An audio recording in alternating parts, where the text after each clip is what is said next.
There are a lot of really, really bad arguments for and against abortion. So I try to make the best argument I think there is for the pro-life position. And I'm not going to read the whole thing out here, but to summarize, it is just that we need to decide when a human has rights. So when do you have rights? When did you begin to have rights? I think it starts at conception. That's the clearest line we can draw. We'll get into that later. But I think once you are conceived, that is when you became, that's when you became a new human being, independent from your mother and father. You have completely new DNA that's different from theirs, and that is the literal beginning of your existence. I think that is when you start to have rights. All of the attempts I've seen so far to draw a different line of when you begin to have rights are either inconsistent or lead to logical conclusions that we would not consider morally acceptable. So we'll get into that right now. I tried to find a strong argument for the pro-choice position because I just hear the Facebook arguments that are very lazy and not really logically, I don't know, robust, rigorous, whatever you want to say. So here's a video I found. I think it makes the strongest forms of those lazy arguments. I still think that they're not true, obviously, but I will get into why I think that. And I also found an article by the BBC that gets into some arguments. Some of them are the same, but I'll go into the ones that are different. But for now, let's get into this. I'll read these out loud. Statistics show that an estimated 49% of pregnancies in the US are unintended. This shows that there are situations surrounding pregnancies. The situations surrounding pregnancies are not limited to happy families who have planned. Naturally, a woman or couple who face the situation of unplanned pregnancy may not have the right circumstances to raise a child properly and may look, for many reasons, to terminate the fetus.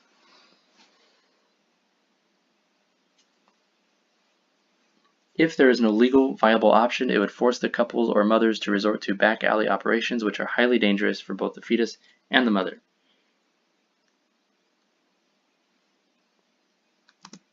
So just to get into that argument real quick, I agree with this argument. I don't agree with its conclusion, but I do agree that, as the Guttmacher Institute has pointed out, not this one,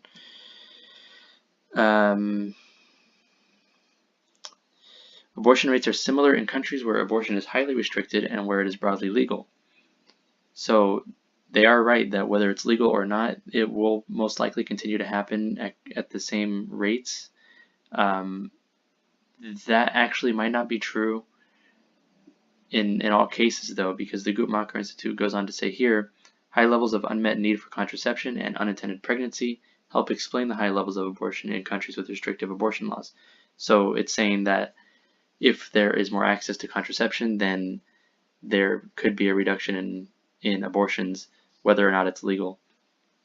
So they are right as far as the current facts go, but I don't think they're right in the solution. I don't think it's right if you acknowledge that abortion is the ending of a human life and that it is morally equivalent to ending any other human's life. It's a violation of basic human rights. Then I don't think you can make the argument that it's okay to do it because we can do it under better conditions if it's legal than if it's illegal.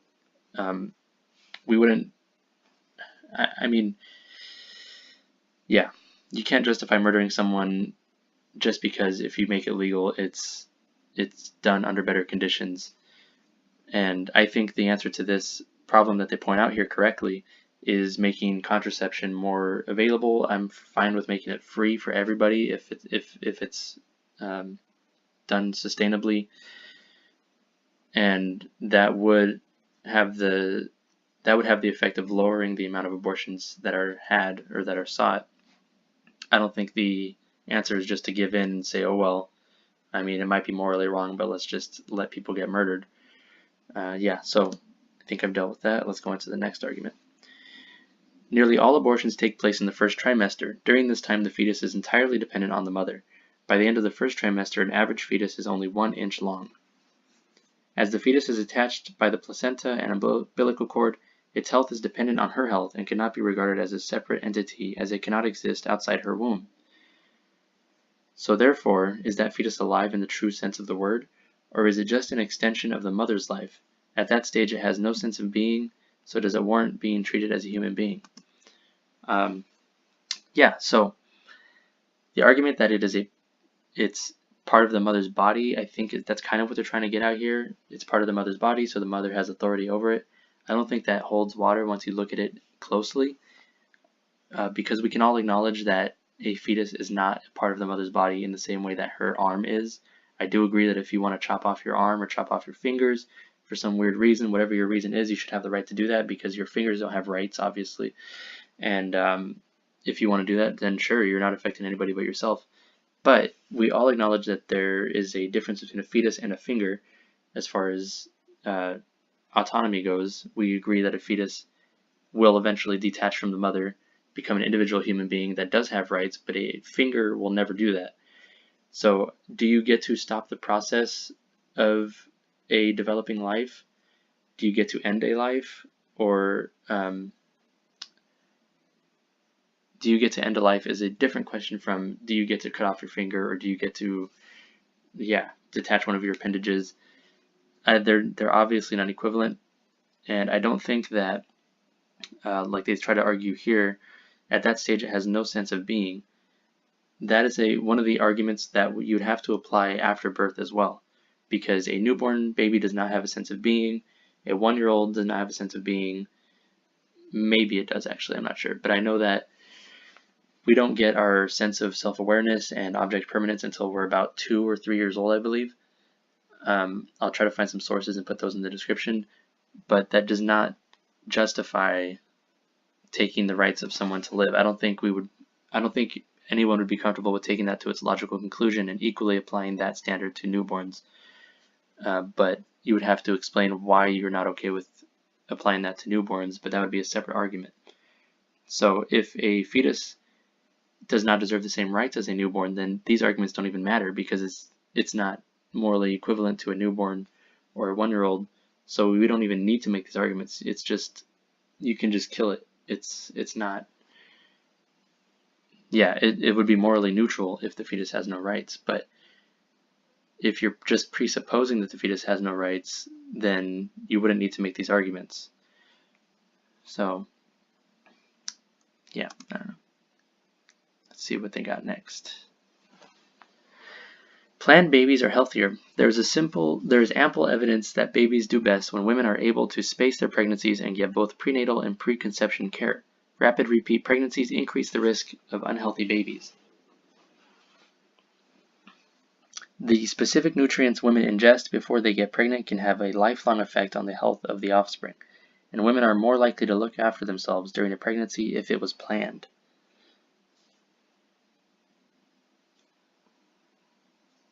Wanted babies are more likely to be welcomed into families that are financially and emotionally ready to receive them and to get preventative medical care during childhood. So this is another argument that I think you cannot justify not applying this standard to newborns as well. Because if a newborn is born into a family that did not plan to have it and is not equipped to take care of it, and maybe didn't take the best nutritional care of herself during the pregnancy, then why would you not be okay with killing a newborn as well? Unless you're presupposing that a fetus has less rights than a newborn, which you'd have to justify separately from this argument. This is just kind of arguing that this is one of those arguments that's kind of like, well, do you really want unwanted babies being born, and maybe the parents are going to abuse them, or maybe they're going to face some sort of hardships. They're going to be poor, they're going to be hungry all the time, they might be malnourished. But these are arguments that you would have to either extend to newborns, 1-year-old, 2-year-olds, because they're going to face the same conditions. They're going to be equally malnourished, equally poor, equally maybe damaged from the mother's nutrition during pregnancy.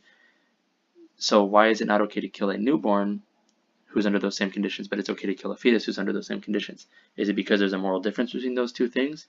And if there is, then why? I think I've shown why there isn't. or why you can't consistently draw a line that holds true in all cases, or even in most cases. So you can't accept this unless you're ready to equally apply it to all applicable cases.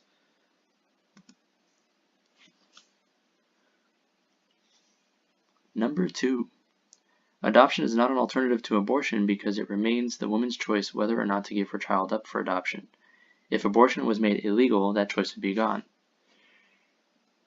Statistics show that very few women who give birth choose to give up their babies, less than 3% of white unmarried women and less than 2% of black unmarried women. Once a woman has had a baby, there is a sense of duty spawned from parental instinct to look after that baby. But if she was given the choice of termination, she would have gone down that route. So this is arguing that if a mother is given the choice of abortion, she is more likely to take that choice than she would to give her baby up for adoption. So if you force her to take the baby all the way to term, give birth to it, she's not going to give that baby up for adoption in almost every case. Whereas if you give her the option of abortion, she's more likely to take that. So if you have an unwanted pregnancy, unplanned pregnancy, and you force her to take that to term, she's more likely to keep the baby, even though she's not prepared. Yeah, I don't see how this is a good argument at all. I don't see how this even applies. You're kind of making the case that, well, if we can't see it and the mother doesn't feel attached to it yet, then she'll be more likely to just kill it if it's unwanted. Whereas if you make her look at it, she's not going to want to give it away. I don't see how that morally justifies ending a fetus's life, or how it shows any sort of moral neutrality to it. So I don't even know what to say to this. I think it's good that a mother would not want to give away her baby. I think it's good that there is a point where mothers overwhelmingly feel that sense of responsibility and that instinct to take care of it. But I don't think not feeling that before birth is a good argument to end the life. Maybe I'm missing something. I'm open to hearing what I'm missing there, but I feel like I am missing something because I don't see how this is at all relevant. And I think there's one last argument. Religious ideology is no foundation for any law. Freedom of religion is guaranteed to any citizen in the United States, so why would the beliefs and values of one religion mandate actual laws for all citizens? We do not have laws against eating fish, nor do we have laws that declare it is legal to sell one's daughter, rape someone, or keep a person as a slave, all things that are promoted in religious text. There is a reason that church and state are separate, so logical arguments aren't polluted with illogical rhetoric. So any argument against abortion on religious grounds should be ignored and dismissed. Yeah, I happen to agree with that one. If you are making arguments in a secular country for a secular government to make laws based on religion, I think that's really dumb. This was I have the same problem with the gay marriage debate. Gay marriage is only morally unacceptable if you are a religious person who has those beliefs. But you can't say that men and women have the right to get married to each other, but men and men don't have the right to get married to each other, or women and women don't have the right to get married to each other, because morally you see marriage as something else as defined by your religion. And I'm a Christian, I'm a religious person, but I think that we are not a religious nation, and we shouldn't be governed by religion. So if we're going to have an institution that allows men and women to get married, that has to also allow men and men, or women and women, to also get married. So I agree with this completely. I don't think I've made any religious arguments here thus far against abortion, so I don't see how this affects the argument at all. I think there are moral positions that we do force on our country as a whole.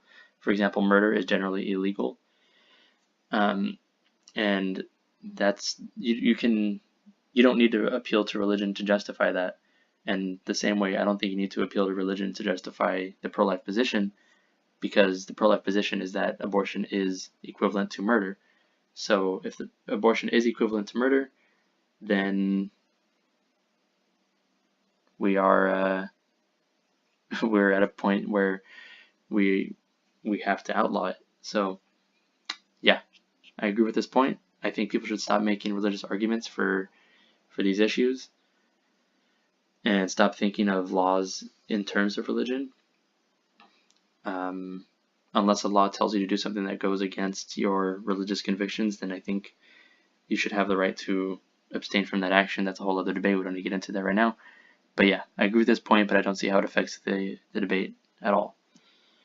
So going over to the BBC article I mentioned, the only different argument it really gives is that the right to abortion is vital for gender equality because it will allow the woman to achieve her full potential. Full potential meaning career and education. So if you're forced to go to term with a baby, it's going to affect your education. It's going to affect your career. You're going to have to take time off. You probably won't be making as much money as men who are not forced to stay home with a baby. So yeah, that's all true. That's all good and true. But why is that not also applicable to a newborn baby? If you have a newborn baby, taking care of that thing is going to dramatically reduce the time you have to go to work, to go to school. You're basically going to be stuck at home. And unless you have a work from home job or you have an online school that you're going to, then you're going to have to stop your education. You're going to have to stop your work in order to take care of this newborn baby. But does that give you the right to kill this newborn baby? I don't think that anybody would agree with that. So if not, then why is that?